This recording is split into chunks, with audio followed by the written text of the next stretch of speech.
শীতের সকাল। রূপা তার ছোট্ট বারান্দায় দাঁড়িয়ে ধোঁয়া ওঠা চায়ের কাপে চুমুক দিচ্ছিল। সামনে সূর্যের আলোয় ভেজা ঘাস ঝলমল করছে। এমন সময় বাড়ির দরজায় কড়া নাড়ার শব্দ। রূপা দরজা খুলে দেখে এক ডাকপিয়ন, তার হাতে একটি পুরনো ধরনের খাম।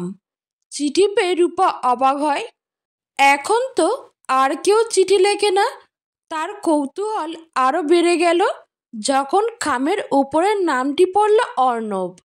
নামটি পড়েই তার হৃদয় যেন কয়েক বছর পেছনে ফিরে গেল।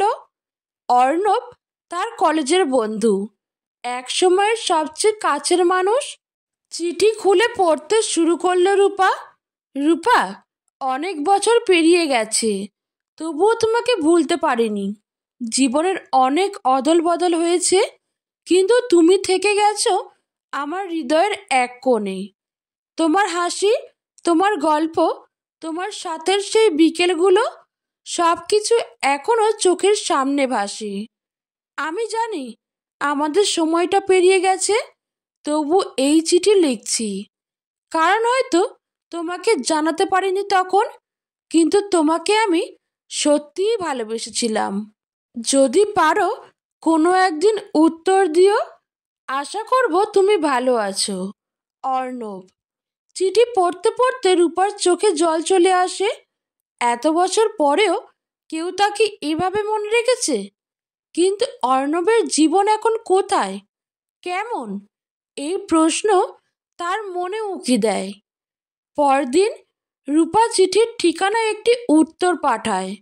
অর্ণব, তোমার চিঠি পেয়ে আমি অভিভূত। এত বছর পরেও তুমি আমাকে মনে রেখেছ, এটা আমার কাছে খুবই মূল্যবান। সময় হয়তো আমাদের দূরে সরিয়ে দিয়েছে, কিন্তু তোমার কথা ভোলা সম্ভব ছিল না। আমি জানি না এখন তুমি কোথায় আছো, তবে চাই তুমি সুখে থাকো। রূপা। এরপর কেটে গেল কয়েকদিন।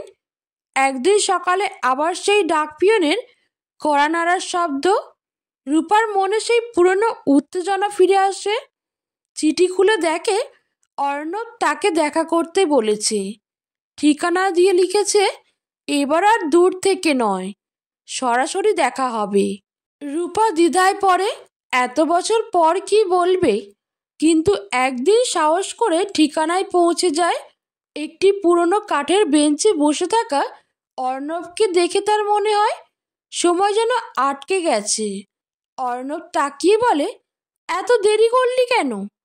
রূপা কিছু বলে না, শুধু এক ফোঁটা জল গড়িয়ে পড়ে।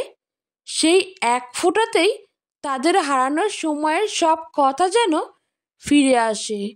আর সেই মুহূর্ত থেকে তারা বুঝতে পারে সত্যিকারের ভালোবাসা কখনো হারায় না।